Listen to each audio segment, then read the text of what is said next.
ओम नमो भगवते वासुदेवाय। प्यारे भक्तगणों, आज आप सभी श्रवण करेंगे ज्येष्ठ पूर्णिमा व्रत की संपूर्ण कथा। आप सभी भक्तों को ज्येष्ठ पूर्णिमा व्रत की ढेर सारी शुभकामनाएं। हिंदू धर्म में पूर्णिमा तिथि का बड़ा महत्व है। यह एक ऐसा दिन होता है जब धार्मिक और आध्यात्मिक कार्य करने से शुभ फलों की प्राप्ति होती है। इस दिन केवल चंद्रमा के दर्शन करने से भी आपको कई मानसिक लाभ प्राप्त हो सकते हैं। यही लाभ आप ज्येष्ठ माह में पड़ने वाली पूर्णिमा तिथि को भी प्राप्त कर सकते हैं। हालांकि ज्येष्ठ पूर्णिमा तिथि के लेकर कई लोगों के मन में संशय की स्थिति बनी हुई है। ऐसे में आइए जानते हैं कि ज्येष्ठ पूर्णिमा की सही तिथि और स्नान दान के मुहूर्त के बारे में। ज्येष्ठ पूर्णिमा की तिथि हिंदू पंचांग के अनुसार ज्येष्ठ महीने की पूर्णिमा तिथि का आरंभ 21 जून को सुबह के समय हो जाएगा। पूर्णिमा तिथि 21 जून को 6:01 से शुरू होगी और 22 तारीख की सुबह 5:07 तक रहेगी। ज्येष्ठ पूर्णिमा के दिन रात्रि में चंद्र पूजन का महत्व होता है, इसलिए ज्येष्ठ पूर्णिमा व्रत 21 जून को ही रखा जाएगा। वही 22 जून को आप स्नान दान कर सकते हैं।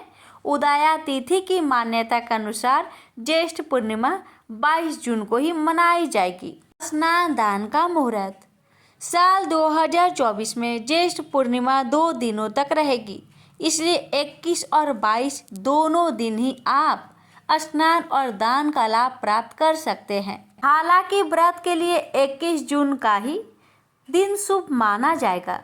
21 तारीख सुबह के समय 6:15 से 9 बजे तक स्नान कर सकते हैं। दान करने के लिए भी यह समय शुभ रहेगा।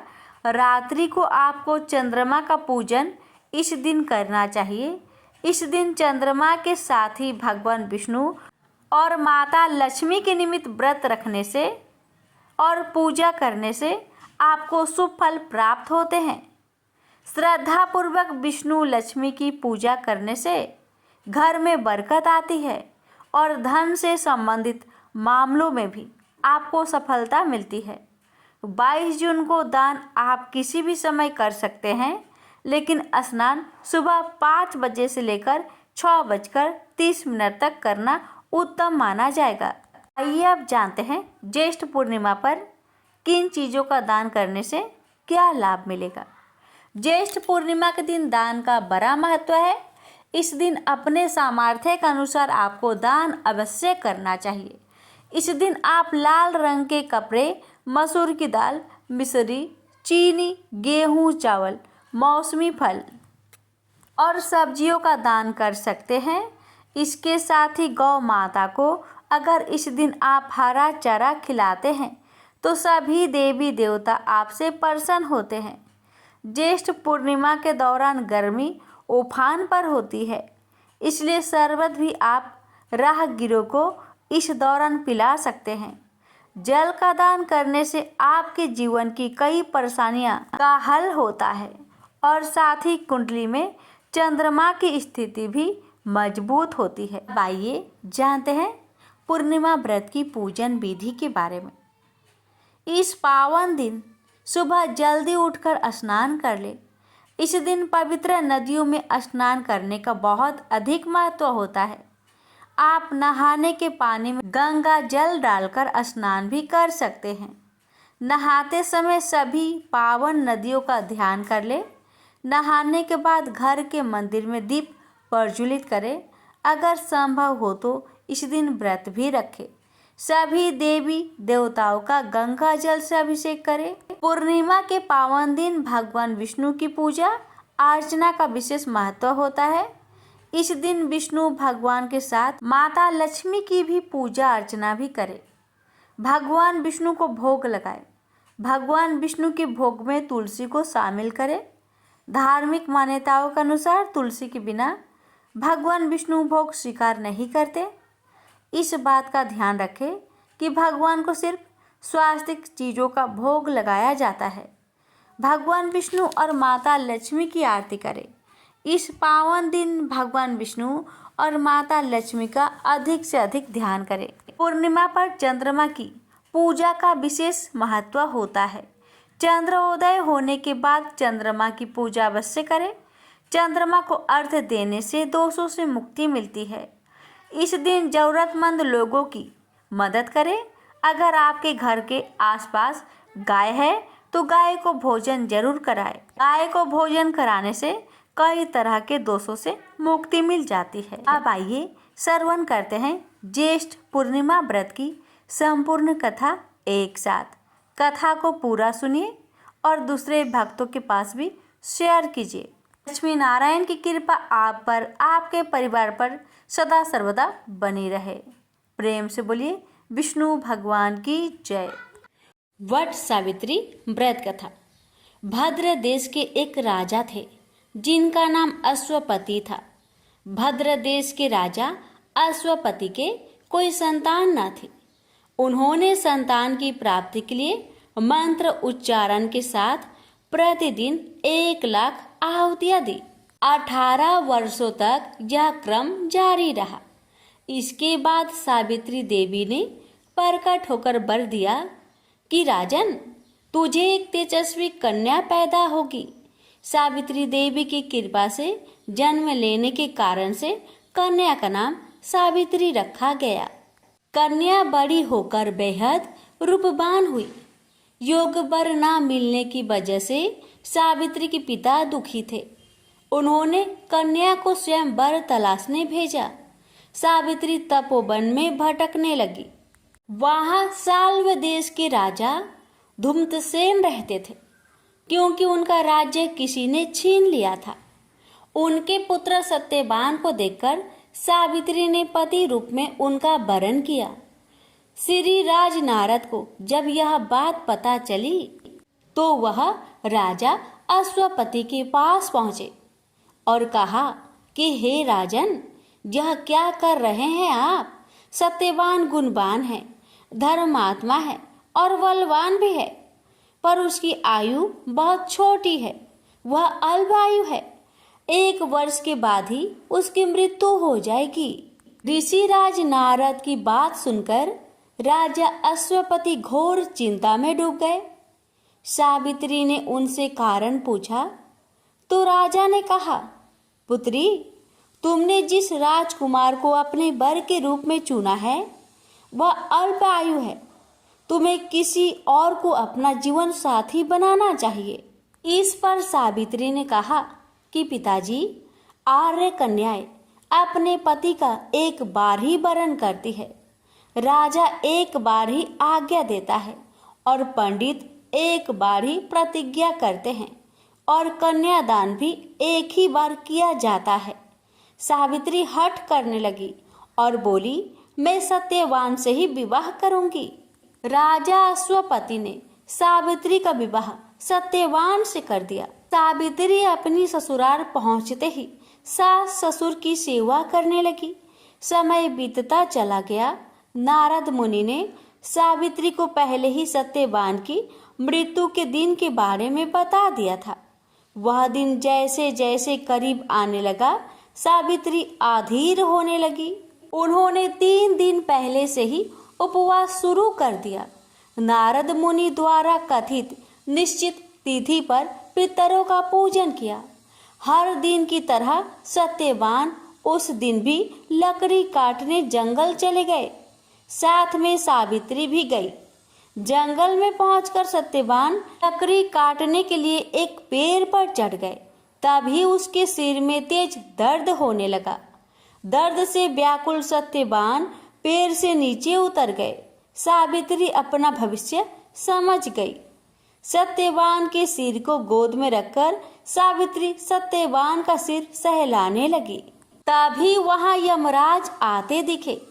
यमराज अपने साथ सत्यवान को ले जाने लगे। सावित्री भी उनके पीछे पीछे चल पड़ी। यमराज ने सावित्री को समझाने की कोशिश की। यह विधि का विधान है, लेकिन सावित्री नहीं मानी। सावित्री की निष्ठा और पति परायणता को देखकर यमराज ने सावित्री से कहा, हे देवी, तुम धन्य हो। तुम मुझसे कोई भी वरदान मांगो। सावित्री ने कहा कि मेरे सास ससुर वनवासी और अंधे हैं, उन्हें आप दिव्य ज्योति प्रदान करें। यमराज ने कहा, ऐसा ही होगा, जाओ आप लौट जाओ। लेकिन सावित्री अपने पति सत्यवान के पीछे पीछे चलती रही। यमराज ने कहा, देवी तुम वापस जाओ। सावित्री ने कहा, भगवान मुझे अपने पति देव के पीछे पीछे चलने में कोई परेशानी नहीं है, पति के पीछे चलना मेरा कर्तव्य है। यह सुनकर उन्होंने फिर से उसे एक और वर मांगने के लिए कहा। सावित्री बोली, हमारे सास ससुर का राज्य छीन गया है, उसे पुनः वापस दिला दे। यमराज ने सावित्री को यह वरदान भी दे दिए और कहा, अब तुम लौट जाओ। लेकिन सावित्री पीछे पीछे चलती रही। यमराज ने सावित्री को तीसरा वरदान मांगने को कहा। इस पर सावित्री ने 100 संतानों और सौभाग्य का वरदान मांगा। यमराज ने इसका वरदान भी सावित्री को दे दिया। सावित्री ने यमराज से कहा कि हे प्रभु, मैं एक पतिव्रता पत्नी हूँ और आपने मुझे पुत्रवती होने का आशीर्वाद दिया है। यह सुनकर यमराज को सत्यवान के प्राण छोड़ने पड़े और यमराज अंतर्ध्यान हो गए और सावित्री उसी वट वृक्ष के पास आ गई जहाँ उसके पति का मृत शरीर पड़ा था। सत्यवान जीवित हो गया और दोनों खुशी खुशी अपने राज्य की ओर चल पड़े। दोनों जब घर पहुंचे तो देखा कि माता पिता को दिव्य ज्योति प्राप्त हो गई है। इस प्रकार सावित्री सत्यवान चिरकाल तक राज्य सुख भोगते रहे। अतः पतिव्रता सावित्री के अनुरूप ही प्रथम अपने सास ससुर का उचित पूजन करने के साथ ही अन्य विधियों को पारण करे। बट सावित्री व्रत करने और इस कथा को सुनने से उपासक के वैवाहिक जीवन या जीवन साथी की आयु पर किसी प्रकार का कोई संकट आया भी हो तो वो टल जाता है। प्रेम से बोलिए यमराज भगवान की जय, सावित्री माता की जय, सत्यवान की जय। प्राचीन काल की बात है। उज्जैन नगर में तितिक्षु नाम का एक कृषक ब्राह्मण रहता था। उसके परिवार में एक पत्नी, 2 पुत्र तथा एक पुत्री थी। ब्राह्मण बहुत लोभी था। यदि उसकी पत्नी उससे किसी चीज की मांग करती तो कहता, अभी कुछ ही दिन पहले तो मैंने यह चीज मंगवाई थी, बड़ी जल्दी खर्च कर दी, अब कुछ दिन ऐसे ही काम चलाओ। यदि कोई मांगने वाला उसके दरवाजे पर आता तो कहता, भाग यहाँ से, हट्टा कट्टा होकर भी भीख मांगता है। यदि कोई मेहमान उसके घर पर आता तो वह मन ही मन कोढ़ता रहता। पत्नी पुत्र पुत्री ब्राह्मण को कोढ़ते रहते, किंतु उस पर रत्ती भर भी असर न होता। अपने परिवार संबंधियों के लिए तितिक्षु जितना लोभी था, पर स्त्री और वेश्याओं के लिए उतना ही दयालु था। जब भी मौका मिलता वह वेश्याओं के कोठे पर जा धमकता और उन्हें मनमानी दौलत दे डालता। कुछ समय ऐसे ही बीता। एक दिन बड़े पुत्र ने अपनी माता से कहा, माँ, बहुत दिन से घर में नारायण की कथा नहीं हुई है, तुम कहो तो इस पूर्णिमा को हम कथा करवा ले।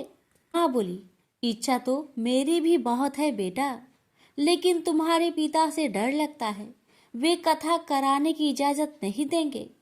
पुत्र बोला, पिताजी की इजाजत लेने की जरूरत नहीं पड़ेगी माँ, कथा के लिए मैंने कुछ धन इकट्ठा कर लिए हैं। ब्राह्मण को बताए बिना चुपके चुपके हरि कथा का आयोजन किया गया। जिस दिन कथा हो रही थी, ब्राह्मण को पता चला तो वह गुस्से में भड़कता हुआ वहां पहुंचा और बोला, मेरे बगैर पूछे मेरा धन लुटाया जा रहा है। मैं पूछता हूँ, इस कथा को कराने की क्या जरूरत थी? पुत्र बोला, यह आयोजन मैंने अपने पैसे जोड़ जोड़ कर किया है पिताजी, इसमें आपका एक भी पैसा नहीं लगा है। पिता गुस्से में भड़कता हुआ बोला, खामोश, मेरे ही घर में रहकर मुझसे जुबान लड़ाता है, तत्काल बंद कर दो ये सब ढोंग मेरे घर में कोई कथा नहीं होगी। परिवार में कलह होते देख कथावाचक पंडित चुपचाप खिसक गए। कथा आयोजन अपूर्ण ही रह गया। ब्राह्मण को पाप कर्म में लिप्त देखकर देवता नाराज हो गए। इंद्र, अग्नि आदि ने विचार विमर्श किया। अग्निदेव बोले, तितिक्षु की पाप अपनी पराकाष्ठा पर पहुंच चुके हैं। उसे दंड देना बहुत जरूरी है। क्यों न उसका समस्त धन नष्ट कर दिया जाए, क्योंकि धन के बल पर ही वह अनाचार कर रहा है। इंद्र बोले, लेकिन अग्निदेव, उसका पूरा परिवार भगवान पर अटूट श्रद्धा रखता है। कहीं ऐसा न हो कि तितिक्षु को दंड देते समय उन्हें भी कुछ कष्ट हो। अग्निदेव बोले, ऐसा नहीं होगा। मैं आज ही ब्राह्मणी के मन में ऐसी बात बैठा देता हूँ कि वह परिवार समेत अपने मायके चली जाएगी। जब ब्राह्मण अकेला रह जाएगा तो उसे दंड देना आसान होगा। अग्निदेव ने ब्राह्मणी के मन में ऐसी धारणा बैठा दी कि वह अपने बच्चों के साथ लेकर दूसरे ही दिन मायके चली गई। ब्राह्मण परिवार के जाते ही दूसरे दिन तितिक्षु का एक घनिष्ठ मित्र उसके पास पहुंचा और बोला, मित्र, एक अत्यंत आवश्यक कार्य से मुझे तुम्हारे पास आने की जरूरत पड़ गई। मुझे कुछ धन की आवश्यकता है। कुछ ही दिनों में मैं लौटा दूंगा। ब्राह्मण ने अपनी जमा पूंजी में से आधा धन अपने दोस्त को दे दिया, जो उसने कभी वापस नहीं किया। फिर एक दिन वह वैश्य के कोठे पर अगरंग की महफिल में व्यस्त था। कुछ चोर उसके घर में घुसे और उसका बाकी धन लूट कर चले गए। वह जब घर लौटा तो चोरी हुई देखकर अपना सिर पीटने लगा। कोई भी पड़ोसी उसकी मदद या उसे दिलासा देने उसके पास तक नहीं फटका। तो आपस में खुसर फुसर करने लगे। अभी तितिक्षु चोरी के गम से उभर भी नहीं पाया था कि एक दिन उसके घर में आग लग गई। वह चिल्ला चिल्ला कर मदद मांगता रहा, किंतु इस बार भी कोई पड़ोसी उसके जलते घर को बचाने नहीं आया। अब वह बहुत परेशान रहने लगा। कुछ धन मित्र ले गया, कुछ धन चोर ले गया। काफी बड़े धन का हिस्सा अग्नि की भेंट चढ़ गया। एक दिन राजा के 2 सैनिक उसके पास पहुंचे और बोले, तितिक्षु, तुम पर आरोप है कि तुमने कई साल से राजा का कर नहीं चुकाया है, इसलिए राजा ने तुम्हें दरबार में बुलाया है। सैनिक तितिक्षु को लेकर राज दरबार में पहुंचे। राजा ने उसका अपराध सुनाया और कर न देने का कारण उसकी संपूर्ण संपत्ति को कुर्क करने का आदेश देते हुए कहा, इसकी सब संपत्ति कुर्क करके इसे शहर से बाहर निकाल दिया जाए, ताकि अन्य सभी कर चोरों को सबक मिले। तितिक्षु मारा मारा फिरने लगा। उसकी दाढ़ी बढ़ाई, कपड़े फटकर तार तार हो गए। वो जहां भी जाता बच्चे उसे पागल समझकर उस पर पत्थर मारते। अंत में जब वह बहुत बेहाल हो गया तो भूखे प्यास से व्याकुल होकर एक पुराने से मंदिर में पहुंचा। पुजारी ने उसे शरण दी। पुजारी बोला, तुमने जरूर पाप कर्म किए हैं, तभी तो तुम्हें ऐसी दरिद्रता का जीवन व्यतीत करना पड़ रहा है। तितिक्षु बोला, तो अब मैं क्या करूं, आप ही बताएं। पुजारी बोला, यदि तुम सच्चे हृदय से अपने पापों का प्रायश्चित करोगे तो प्रभु तुम्हारी अपराध क्षमा कर देंगे। तुम फिर से अपना जीवन सुखमय व्यतीत कर सकोगे। उसी दिन से तितिक्षु ने अपना जीवन भगवान विष्णु के स्मरण में व्यतीत करना आरंभ कर दिया। हरि नाम स्मरण से उसके चेहरे पर ज्ञान की एक नई चमक आ गई। अब वह नित्य लोगों को बुलाकर उन्हें हरि कीर्तन सुनाता और उन्हें नेक कार्य करने की सलाह देता। फिर एक दिन जब वह अपने नगर लौटा तो परिवार और उसके परिचित व्यक्तियों ने उसका भरपूर स्वागत किया तथा सम्मान दिया। जब उसका अंत समय आया तो स्वर्ग से उसे लेने देवदूत आए तथा उसे दिव्य रथ में बैठाकर स्वर्ग ले गए। इस तरह भगवान विष्णु की महिमा से पापी तितिक्षु का उद्धार हो गया। प्रेम से बोलिए लक्ष्मी नारायण की जय। एक बार गणेश जी ने पृथ्वी के मनुष्य की परीक्षा लेने का विचार किया। वे अपना रूप बदलकर पृथ्वी पर भ्रमण करने लगे। उन्होंने एक बालक का रूप बना लिया। एक हाथ में एक चम्मच में दूध ले लिया और दूसरे हाथ में एक चुटकी चावल ले लिए और गली गली घूमने लगे। साथ ही साथ आवाज लगाते चल रहे थे, कोई मेरे लिए खीर बना दे, कोई मेरे लिए खीर बना दे। कोई भी उन पर ध्यान नहीं दे रहा था, बल्कि लोग उन पर हंस रहे थे। वे लगातार एक गांव के बाद दूसरे गांव इसी तरह चक्कर लगाते हुए पुकारते रहे, पर कोई खीर बनाने के लिए तैयार नहीं था। सुबह से शाम हो गई, गणेश जी लगातार घूमते रहे। एक बुढ़िया थी, शाम के वक्त अपनी झोपड़ी के बाहर बैठी हुई थी। तभी गणेश जी वहां से पुकारते हुए निकले कि कोई मेरी खीर बना दे, कोई मेरी खीर बना दे। बुढ़िया बहुत कोमल हृदय वाली स्त्री थी। उसने कहा, बेटा मैं तेरी खीर बना देती हूँ। गणेश जी ने कहा, माई अपने घर में से दूध और चावल लेने के लिए बर्तन ले आओ। बुढ़िया एक कटोरी लेकर जब झोपड़ी के बाहर आई तो गणेश जी ने कहा, अपने घर का सबसे बड़ा बर्तन लेकर आओ। बुढ़िया को थोड़ी झुलझुलाहट हुई, पर उसने कहा, चलो बच्चे का मन रख लेती हूँ। और अंदर जाकर वह अपने घर का सबसे बड़ा पतीला लेकर बाहर आई। गणेश जी ने चम्मच से पतीले में दूध उड़ेलना शुरू किया। तब बुढ़िया के आश्चर्य की सीमा न रही। जब उसने देखा दूध से पूरा पतीला भर गया है, एक के बाद एक वह बर्तन झोपड़ी से बाहर लाती गई और उसमें गणेश जी दूध भरते चले गए। इस तरह से घर के सारे बर्तन दूध से लबालब भर गए। गणेश भगवान ने बुढ़िया से कहा, मैं स्नान करके आता हूँ, तब तक तुम खीर बना लो, मैं वापस आकर खाऊंगा। बुढ़िया ने पूछा, मैं इतनी सारी खीर का क्या करूंगी? इस पर गणपति जी बोले, सारे गांव को दावत दे दो। बुढ़िया ने बड़े प्यार से मन लगाकर खीर बनाई। खीर की भीनी भीनी मीठी मीठी खुशबू चारों दिशाओं में फैल गई। खीर बनाने के बाद वह हर घर में जाकर खीर खाने का न्योता देने लगी। लोग उस पर हंस रहे थे। बुढ़िया के घर में खाने को दाना नहीं और यह सारे गांव को खीर खाने की दावत दे रही है। लोगों को कौतूहल हुआ और खीर की खुशबू से लोग खींचे चले आए।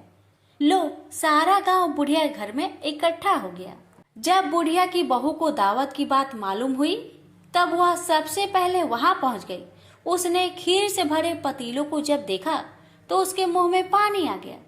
उसे बड़ी जोर से भूख लगी हुई थी। उसने एक कटोरी खीर निकाली और दरवाजे के पीछे बैठकर खाने को तैयार करने लगी।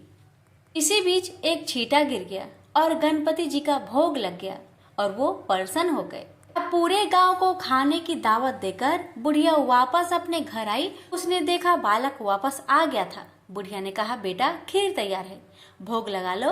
गणपति जी बोले, माँ भोग तो लग चुका है, मेरा पेट पूरी तरह से भर गया है, मैं तृप्त हूँ, अब तू खा, अपने परिवार और गांव वालों को खिला। बुढ़िया ने कहा, यह तो बहुत ज्यादा है, सबका पेट भर जाएगा, इसके बाद भी यह बच जाएगी। उस बची खीर का मैं क्या करूंगी? ईश्वर गणेश जी बोले, उस बची खीर को रात में अपने घर के चारों कोनों में रख देना। और बुढ़िया ने ऐसा ही किया। जब सारा गांव जी भरकर खा चुका, तभी ढेर सारी खीर बच गई। उसने उसके पत्रों को अपने घर के चारों तरफ रख दिया। वहां उठकर उसने क्या देखा? पतीले में खीर के स्थान पर हीरे, जवाहरात और मोती भर गए हैं। बहुत खुश हुई। उसकी सारी दरिद्रता दूर हो गई। वह आराम से रहने लगी। उसने गणपति जी का एक भव्य मंदिर बनवाया और साथ में एक बड़ा सा तालाब भी खुदवाया। इस तरह उसका नाम दूर दूर तक प्रसिद्ध हो गया। उस जगह वार्षिक मेले लगने लगे। लोग गणेश जी की कृपा प्राप्त करने के लिए उस स्थान पर पूजा करने और मान्यताएं मानने के लिए आने लगे। गणेश जी सबकी मनोकामनाएं को पूरी करने लगे। प्रेम से बोलिए गणेश भगवान की जय। तुलसी से जुड़ी एक कथा बहुत प्रचलित है।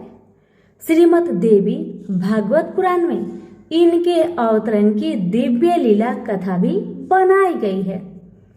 एक बार शिव ने अपने तेज को समुद्र में फेंक दिया था। उससे एक महातेजस्वी बालक ने जन्म लिया। यह बालक आगे चलकर जलांधर के नाम से पराक्रमी दैत्य राजा बना। इसकी राजधानी का नाम जलंधर नगरी था।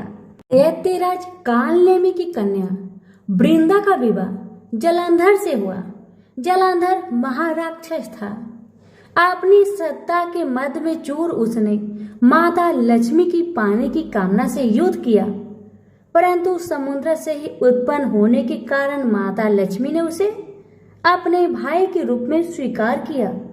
वहां से पराजित होकर वह देवी पार्वती को पाने की लालसा से कैलाश पर्वत पर गया। भगवान देवाधिदेव शिव का ही रूप धरकर माता पार्वती के समीप गया, परंतु मां ने अपने योग बल से उसे तुरंत पहचान लिया तथा वहां से अंतर्ध्यान हो गई। देवी पार्वती ने क्रोध होकर सारा वृत्तांत भगवान विष्णु को सुनाया। जलांधर की पत्नी वृंदा अत्यंत पतिव्रता स्त्री थी। उसी के पतिव्रत धर्म की शक्ति से जलांधर न तो मारा जाता था और न ही पराजित होता था। इसलिए जलांधर का नाश करने के लिए वृंदा के पतिव्रत धर्म को भंग करना बहुत जरूरी था। इसी कारण भगवान विष्णु ऋषि का भेष धारण करके वन में जा पहुंचे, जहां वृंदा अकेली भ्रमण कर रही थी। भगवान के साथ दो मायावी राक्षस भी थे, जिन्हें देखकर वृंदा भयभीत हो गई। ऋषि ने वृंदा के सामने पल में दोनों को भस्म कर दिया। उनकी शक्ति देखकर वृंदा ने कैलाश पर्वत पर महादेव के साथ युद्ध कर रहे अपने पति जलंधर के बारे में पूछा। ऋषि ने अपने माया जाल से दो बानर प्रकट किए। एक बानर के हाथ में जलंधर का सिर था तथा दूसरे के हाथ में धड़। अपने पति की यह दशा देखकर वृंदा मूर्छित होकर गिर पड़ी। होश में आने पर उन्होंने ऋषि रूपी भगवान से विनती की कि वह उसके पति को जीवित करे। भगवान ने अपनी माया से पुनः जलांधर का सिर धड़ से जोड़ दिया, परंतु स्वयं भी वह उसी शरीर में प्रवेश कर गए। वृंदा को इस छल का जरा भी आभास न हुआ। जलांधर बने भगवान के साथ वृंदा पतिव्रता का व्यवहार करने लगी, जिससे उसका अस्तित्व भंग हो गया। ऐसा होते ही वृंदा का पति जलांधर युद्ध में हार गया। इसी सारे लीला का जब वृंदा को पता चला तो उसने क्रोध होकर भगवान विष्णु को शीला होने का श्राप दे दिया तथा स्वयं सती हो गई। जहाँ वृंदा भस्म हुई वहां तुलसी का पौधा उगा। भगवान विष्णु ने वृंदा से कहा, हे वृंदा, तुम अपने अस्तित्व के कारण मुझे लक्ष्मी से भी अधिक प्रिय हो गई हो। अब तुम तुलसी के रूप में सदा मेरे साथ रहोगी। जो मनुष्य भी मेरे शालिग्राम रूप के साथ तुलसी का विवाह करेगा उसे इस लोक और परलोक में विपुल यश प्राप्त होगा। जिस घर में तुलसी होती है वहां यम के दूत भी असमय नहीं जा सकते। गंगा व नर्मदा के जल में स्नान तथा तुलसी का पूजन बराबर माना जाता है। चाहे मनुष्य कितना भी पापी क्यों न हो, मृत्यु के समय जिसके प्राण मंजरी रहित तुलसी और गंगा जल मुख में रखकर निकल जाते हैं, वह पापों से मुक्त होकर बैकुंठ धाम को प्राप्त होता है। जो मनुष्य तुलसी व आंवलों की छाया में अपने पितरों का श्राद्ध करता है, उसके पितर मोक्ष को प्राप्त हो जाते हैं। उसी दैत्य जलांधर की यह भूमि जलांधर नाम से विख्यात है। सती वृंदा का मंदिर मोहल्ला कोट किशनचंद में स्थित है। कहते हैं इस स्थान पर एक प्राचीन गुफा थी जो सीधी हरिद्वार तक जाती थी। सच्चे मन से 40 दिन तक सती वृंदा देवी के मंदिर में पूजा करने से सभी मनोरथ पूर्ण होते हैं। तो प्रेम से बोलिए तुलसी मैया की जय। एक समय की बात है, नैमिषारण्य तीर्थ में सौनकादि 88,000 ऋषियों ने श्री सूत जी से पूछा, हे प्रभु, इस कलयुग में वेद विद्या रहित मनुष्य को प्रभु भक्ति किस प्रकार मिल सकती है तथा उनका उद्धार कैसे होगा? हे मुनि श्रेष्ठ, कोई ऐसा तप बताइए जिससे थोड़े समय में ही पुण्य मिले और मनोवांछित फल भी मिल जाए। इस प्रकार की कथा सुनने की हम इच्छा रखते हैं। सर्व शास्त्रों के ज्ञाता सूत जी बोले, हे वैष्णवों, मैं पूज्य आप सभी ने प्राणियों के हित की बात पूछी है, इसलिए मैं एक श्रेष्ठ व्रत को आप लोगों को बतलाऊंगा, जिसे नारद जी ने लक्ष्मी नारायण जी से पूछा था और लक्ष्मीपति ने मुनि श्रेष्ठ नारद जी से कहा था। आप सब इसे ध्यान से सुनिए। एक समय की बात है, योगीराज नारद जी दूसरों के हित की इच्छा लिए अनेकों लोकों में घूमते हुए मृत्यु लोक में आ पहुंचे। यहाँ उन्होंने अनेक योनियों में जन्मे प्राय सभी मनुष्यों को अपने कर्मों द्वारा अनेकों दुख से पीड़ित देखा। उनका दुख देख नारद जी सोचने लगे कि कैसा यत्न किया जाए इसके करने से निश्चित रूप से मानव के दुखों का अंत हो जाए। इसी विचार पर मनन करते हुए वह विष्णु लोक में गए। वहां वह देवों के इस भगवान नारायण की स्तुति करने लगे, जिनके हाथों में शंख, चक्र, गदा और पद्म थे, गले में वरमाला पहने हुए थे। स्तुति करते हुए नारद जी बोले, हे भगवान, आप अत्यंत शक्ति से संपन्न हैं। मन तथा वाणी भी आपको नहीं पा सकती है। आपका यदि मध्य तथा अंत नहीं है, निर्गुण स्वरूप सृष्टि के कारण भक्तों के दुख को दूर करने वाले आपको मेरा नमस्कार है। नारद जी की स्तुति सुन विष्णु भगवान बोले, हे मुनि श्रेष्ठ, आपके मन में क्या बात है? आप किस काम के लिए पधारे हैं, उसे निसंकोच कहो। इस पर नारद मुनि बोले कि मृत्यु लोक में अनेक योनियों में जन्मे मनुष्य अपने कर्मों के द्वारा अनेकों दुख से दुखी हो रहे हैं। हे नाथ, आप मुझ पर दया रखते हैं तो बताइए कि वो मनुष्य थोड़े प्रयास से ही अपने दुखों से कैसे छुटकारा पा सकते हैं। श्री हरि बोले, हे नारद, मनुष्य की भलाई के लिए तुमने बहुत ही अच्छी बात पूछी है, जिसके करने से मनुष्य मोह से छूट जाता है। वह बात मैं कहता हूँ, उसे सुनो। स्वर्ग लोक व मृत्यु लोक दोनों में एक दुर्लभ उत्तम व्रत है जो पुण्य देने वाला है। आज प्रेम वश होकर मैं उसे तुमसे कहता हूँ। श्री सत्यनारायण भगवान का यह व्रत अच्छी तरह विधान पूर्वक करके मनुष्य तुरंत ही यहाँ सुख भोग कर मरने पर मोक्ष पाता है। श्री हरि के वचन सुन नारद जी बोले कि उस व्रत का फल क्या है और उसका विधान क्या है। यह व्रत किसने किया था, इस व्रत को किस दिन करना चाहिए, सभी कुछ विस्तार से बताए। नारद की बात सुनकर श्री हरि बोले, दुख व शोक को दूर करने वाला यह व्रत सभी स्थानों पर विजय दिलाने वाला है। मानव को भक्ति व श्रद्धा के साथ शाम को श्री सत्यनारायण की पूजा धर्म परायण होकर ब्राह्मणों व बंधुओं के साथ करनी चाहिए। भक्ति भाव से ही नैवेद्य केले का फल, घी, दूध और गेहूं का आटा सवाया ले। गेहूं के स्थान पर साठी का आटा, शक्कर तथा गुड़ लेकर वह सभी भक्षण योग्य पदार्थों को मिलाकर भगवान का भोग लगाए। ब्राह्मणों सहित बंधु बांधवों को भी भोजन कराए। उसके बाद स्वयं भोजन करे और भजन कीर्तन के साथ भगवान की भक्ति में लीन हो जाए। इस तरह से सत्यनारायण भगवान का यह व्रत करने पर मनुष्य की सारी इच्छाएं निश्चित रूप से ही पूरी होती है। इस कली काल अर्थात कलयुग में मृत्यु लोक में मोक्ष का यही एक सरल उपाय है। इति श्री सत्यनारायण व्रत कथा प्रथम अध्याय संपूर्ण। श्रीमन नारायण नारायण नारायण, भज मन नारायण नारायण नारायण। श्री सत्यनारायण भगवान की जय। सूत जी बोले, हे ऋषियों, जिसने पहले समय में इस व्रत को किया था उसका इतिहास कहता हूँ। ध्यान से सुनो।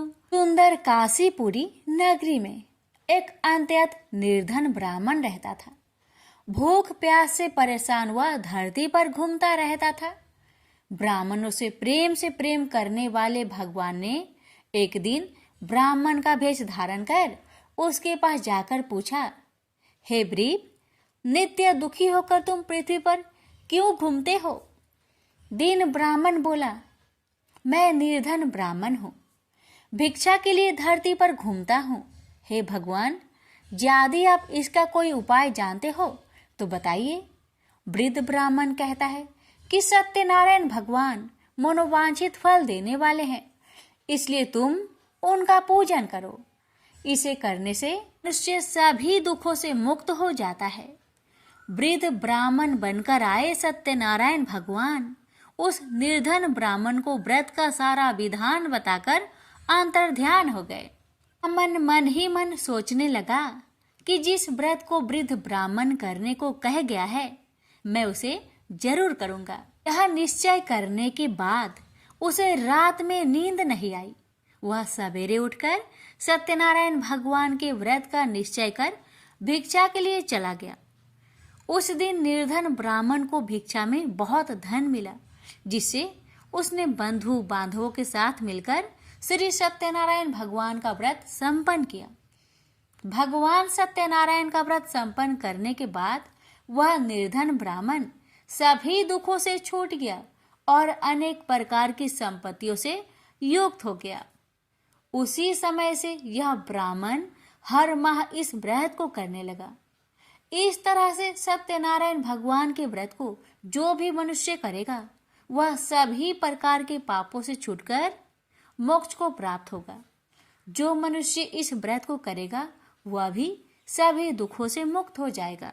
सूत जी बोले कि इस तरह से नारद जी से नारायण जी का कहा हुआ श्री सत्यनारायण व्रत को मैंने तुमसे कहा। हे वृपो, मैं अब और क्या कहूँ? ऋषि बोले, हे मुनिवर, संसार में उस व्रीप से सुनकर और किस किस ने इस व्रत को किया, हम सब इस बात को सुनना चाहते हैं। इसके लिए हमारे मन में श्रद्धा का भाव है। सूत जी बोले, हे मुनियों, जिसने इस व्रत को किया है वह सब सुनो। एक समय वही व्रीप धन व ऐश्वर्य के अनुसार अपने बंधु बांधवों के साथ इस व्रत को करने को तैयार हुआ। उसी समय एक लकड़ी बेचने वाला बूढ़ा आदमी आया और लकड़ियां बाहर रखकर अंदर ब्राह्मण के घर में गया। प्यास से दुखी वह लकड़हारा उनको व्रत करते देख व्रीप को नमस्कार कर पूछने लगा कि आप यह क्या कर रहे हैं तथा इसे करने से क्या फल मिलेगा, कृपया मुझे भी बताइए। ब्राह्मण ने कहा कि सब मनोकामनाओं को पूरा करने वाला यह सत्यनारायण भगवान का व्रत है। इनकी कृपा से ही मेरे घर में धन्य धान्य आदि की वृद्धि हुई है। व्रीप से सत्यनारायण व्रत के कथा के बारे में जानकर लकड़हारा बहुत प्रसन्न हुआ। चरणामृत लेकर वह प्रसाद खाने के बाद वह अपने घर गया। लकड़हारे ने अपने मन में संकल्प किया कि आज लकड़ी बेचने से जो धन मिलेगा उसी से श्री सत्यनारायण भगवान का उत्तम व्रत करूंगा। मन में इस विचार को ले बूढ़ा आदमी सिर पर लकड़ियां रख उस नगर में बेचने गया जहां धनी लोग ज्यादा रहते थे। उस नगर में उसे अपनी लकड़ियों का दाम पहले से 4 गुना अधिक मिलता है। बूढ़ा प्रसन्नता के साथ दाम लेकर केले, शक्कर, घी, दूध, दही और गेहूं का आटा ले और सत्यनारायण भगवान की व्रत की अन्य सामग्रियां लेकर अपने घर गया। वहां उसने अपने बंधु बांधवों को बुलाकर विधि विधान से सत्यनारायण भगवान का पूजन और व्रत किया। इस व्रत के प्रभाव से वह बूढ़ा लकड़हारा धन पुत्र आदि से युक्त होकर संसार के समस्त सुख भोग अंत काल में वैकुंठ धाम को चला गया। इति श्री सत्यनारायण व्रत कथा 2 अध्याय संपूर्ण। श्रीमन नारायण नारायण नारायण भज मन नारायण नारायण नारायण श्री सत्यनारायण भगवान की जय। सूत जी बोले, हे श्रेष्ठ मुनियों, अब आगे की कथा कहता हूँ। पहले समय में उल्कामुख नाम का एक बुद्धिमान राजा था। वह सत्य वक्ता और जितेंद्रिय था। प्रतिदिन देव स्थानों पर जाता और निर्धनों को धन देकर उनके कष्ट दूर करता था। उसकी पत्नी कमल के समान मुख वाली तथा सती साध्वी थी। भद्रशिला नदी के तट पर उन दोनों ने श्री सत्यनारायण भगवान का व्रत किया। उसी समय साधु नाम का एक वैश्य आया। उसके पास व्यापार करने के लिए बहुत सा धन भी था। राजा को व्रत करते देखकर वह विनय के साथ पूछने लगा, हे राजन, भक्ति भाव से पूर्ण होकर आप यह क्या कर रहे हैं? मैं सुनने की इच्छा रखता हूँ, तो आप मुझे बताए। राजा बोले, हे साधु, अपने बंधु बांधवों के साथ पुत्र आदि की प्राप्ति के लिए एक महाशक्तिमान श्री सत्यनारायण भगवान का व्रत व पूजन कर रहा हूँ। राजा के वचन सुन साधु आदर से बोला, हे राजन, मुझे इस व्रत का सारा विधान कहिए। आपके कथा अनुसार मैं भी इस व्रत को करूँगा। मेरी भी संतान नहीं है और इस व्रत को करने से निश्चित रूप से मुझे संतान की प्राप्ति होगी। राजा से व्रत का सारा विधान सुनकर व्यापार से निवृत्त हो वह अपने घर गया। साधु वैश्य ने अपनी पत्नी को संतान देने वाले इस व्रत का वर्णन कह सुनाया और कहा कि जब मेरी संतान होगी तब मैं इस व्रत को करूंगा। साधु ने इस तरह के वचन अपनी पत्नी लीलावती से कहे। एक दिन लीलावती पति के साथ आनंदित हो सांसारिक धर्म में प्रवृत्त होकर सत्यनारायण भगवान की कृपा से गर्भवती हो गई। 10वें महीने में उसके गर्भ से एक सुंदर कन्या ने जन्म लिया। दिनों दिन वह ऐसे बढ़ने लगी जैसे कि शुक्ला पक्ष का चंद्रमा बढ़ता है। माता पिता ने अपनी कन्या का नाम कलावती रखा। एक दिन लीलावती ने मीठे शब्दों में अपने पति को याद दिलाया कि आपने सत्यनारायण भगवान के जिस व्रत को करने का संकल्प किया था उसे करने का समय आ गया है। आप इस व्रत को करिए। साधु बोला कि हे प्रिय, इस व्रत को मैं उसके विवाह पर करूंगा। इस प्रकार अपनी पत्नी को अवशासन देकर वह नगर को चला गया। कलावती पिता के घर में रह वृद्धि को प्राप्त हो गई। साधु ने एक बार नगर में अपनी कन्या को सखियों के साथ देखा तो तुरंत ही दूत को बुलवाया और कहा कि मेरी कन्या की योग वर देखकर आओ। साधु की बात सुनकर दूत कंचन नगर में पहुंचा और वहां देखभाल कर लड़की के सुयोग बनिक पुत्र को ले आया। सुयोग लड़के को देख साधु ने बंधु बांधवों को बुलाकर अपनी पुत्री का विवाह कर दिया। लेकिन दुर्भाग्य की बात ये कि साधु ने अभी भी श्री सत्यनारायण भगवान का व्रत नहीं किया। इस पर श्री भगवान क्रोधित हो गए और श्राप दिया कि साधु को अत्यधिक दुख मिले। अपने कार्य में कुशल साधु बनिया जमाई को लेकर समुद्र के पास स्थित होकर रत्नासारपुर नगर में गया। वहां जाकर दामाद ससुर दोनों मिलकर चंद्रकेतु राजा के नगर में व्यापार करने लगे। एक दिन भगवान सत्यनारायण की माया से एक चोर राजा का धन चुराकर भाग रहा था। उसने राजा के सिपाहियों को अपना पीछा करते देख चुराया हुआ धन वहां रख दिया जहां साधु अपने जामाई के साथ ठहरा हुआ था। राजा के सिपाहियों ने साधु वैश्य के पास राजा का धन पड़ा देखा तो वह ससुर जामाई दोनों को बांधकर प्रसन्नता से राजा के पास ले गए और कहा कि उन दोनों चोरों को हम पकड़ लाए हैं, आप आगे की कार्यवाही की आज्ञा दे। राजा की आज्ञा से उन दोनों को कठिन कारावास में डाल दिया गया और उनका सारा धन भी उनसे छीन लिया गया। श्री सत्यनारायण भगवान के शराप से साधु की पत्नी भी बहुत दुखी हुई। घर में जो धन रखा था उसे चोर चुरा ले गए। शारीरिक तथा मानसिक पीड़ा व भूख प्यास से अति दुखी हो अन्न की चिंता में कालावती के ब्राह्मण के घर गई। वहां उसने श्री सत्यनारायण भगवान का व्रत होते देखा। फिर कथा भी सुनी। वह प्रसाद ग्रहण कर वह रात को घर वापस आई। माता ने कलावती से पूछा कि हे पुत्री, अब तक तुम कहाँ थी? तेरे मन में क्या है? कलावती ने अपने माता से कहा, हे माता, मैंने एक ब्राह्मण के घर में श्री सत्यनारायण भगवान का व्रत देखा है। कन्या के वचन सुन लीलावती भगवान की पूजन की तैयारी करने लगी। लीलावती ने परिवार व बंधुओं सहित सत्यनारायण भगवान का पूजन किया और उनसे वर मांगा कि मेरे पति तथा जमाई शीघ्र घर आ जाए। साथ ही यह भी प्रार्थना की कि हम सबका अपराध क्षमा करें।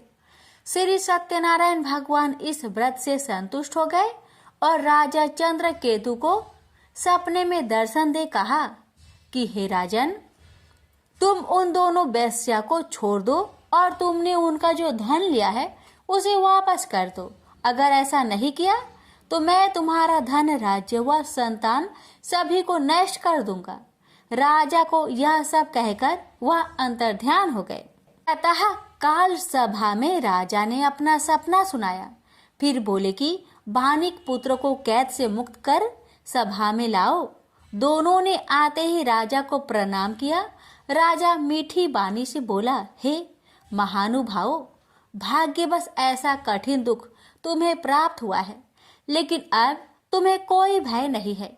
ऐसा कह राजा ने उन दोनों को नए वस्त्र भूषण भी पहनाए और जितना धन उनका लिया था उससे 2 गुना धन वापस कर दिया। दोनों वेश्या अपने घर को चल दिए। श्री सत्यनारायण व्रत कथा का 3रा अध्याय संपूर्ण। श्रीमन नारायण नारायण नारायण, भज मन नारायण नारायण नारायण। श्री सत्यनारायण भगवान की जय।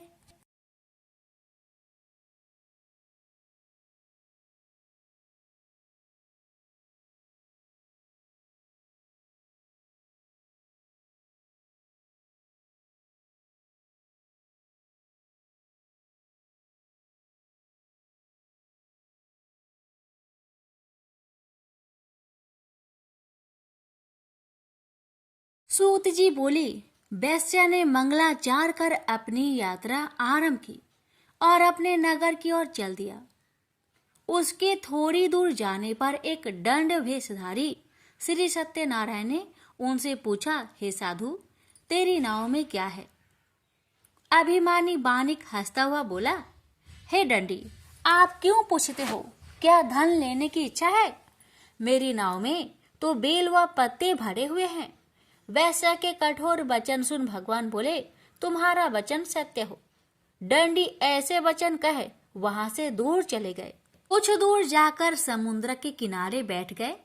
दंडी के जाने के बाद साधु वैश्या ने नित्य क्रिया के पश्चात नाव को ऊंची उठते देखकर अचंभा माना और नाव में बेल पत्ते आदि देख वह मूर्छित हो जमीन पर गिर पड़ा। मूर्छा खोलने पर वह अत्यंत शोक में डूब गया। तब उसका दामाद बोला कि आप शोक ना मनाए, यह दंडी का श्राप है, इसलिए हमें उनकी शरण में जाना चाहिए, तभी हमारी मनोकामना पूरी होगी। दामाद की बात सुनकर वह दंडी के पास पहुंचा और अत्यंत भक्ति भाव नमस्कार करके बोला, मैंने आपसे जो असत्य वचन कहे थे उनके लिए मुझे क्षमा दे। ऐसा कह कहकर महान शोकातुर हो रोने लगा। दंडी भगवान बोले, हे बानिक पुत्र, मेरी आज्ञा से बार बार तुम्हें दुख प्राप्त हुआ है, तू मेरी पूजा से विमुख हुआ। साधु बोला, हे भगवान, आपकी माया से ब्रह्मा आदि देवता भी आपके रूप को नहीं जानते, तब मैं अज्ञानी कैसे जान सकता हूँ? आप प्रसन्न होइए, अब मैं सामर्थ्य के अनुसार आपकी पूजा करूंगा। मेरी रक्षा करो और पहले के समान नौका में धन भर दो। साधु वैश्य के भक्ति पूर्वक वचन सुनकर भगवान प्रसन्न हो गए और उसकी इच्छा अनुसार वरदान देकर अंतर्ध्यान हो गए। ससुर जमाई जब नाव पर आए तो नाव धन से भरी हुई थी। फिर वही अपने अन्य साथियों के साथ सत्यनारायण भगवान का पूजन कर अपने नगर को चल दिए। जब नगर के नजदीक पहुंचे तो दूत को घर पर खबर करने के लिए भेज दिया। दूत साधु की पत्नी को प्रणाम कर कहता है कि मालिक अपने दामाद सहित नगर के निकट आ गए हैं।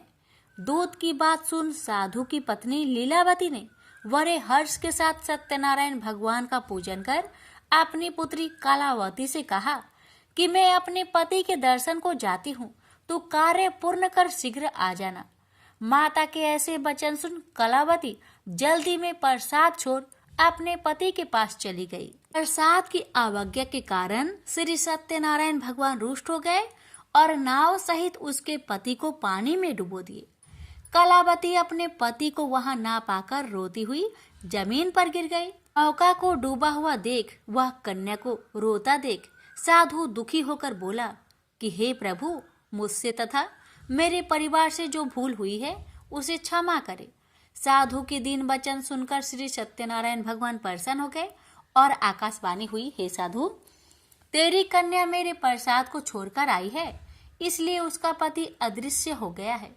यदि वह घर जाकर प्रसाद खाकर लौटती है तो इसे उसका पति अवश्य मिलेगा।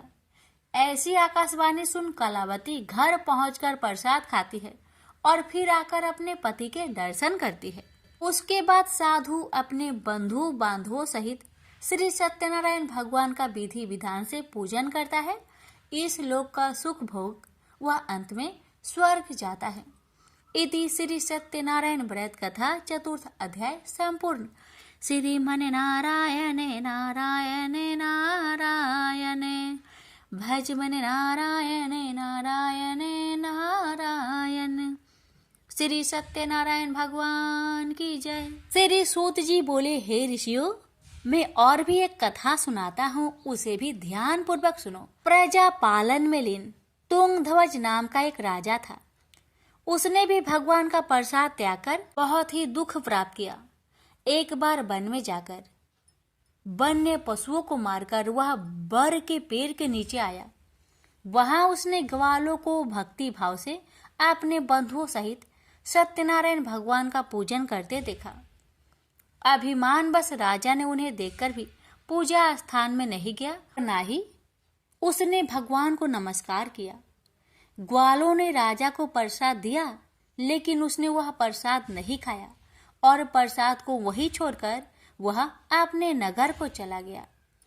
जब वह नगर में पहुंचा तो वहां सब कुछ तहस नहस हुआ पाया, तो वह शीघ्र ही समझ गया कि यह सब भगवान ने ही किया है।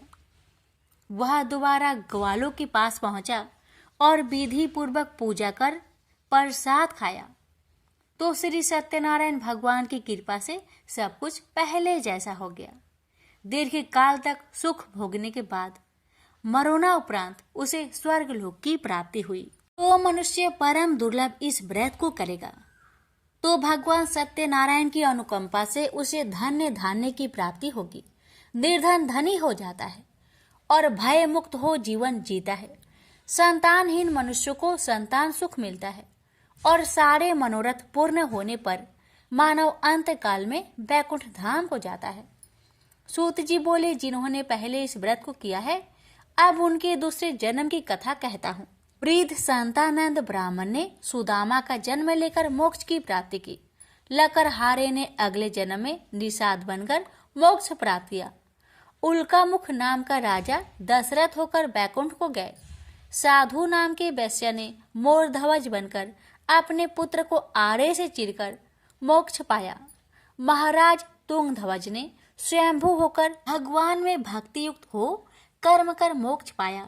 श्री सत्यनारायण व्रत कथा का पंचम अध्याय संपूर्ण हुआ। श्रीमन नारायण नारायण नारायण भज मन नारायण नारायण नारायण।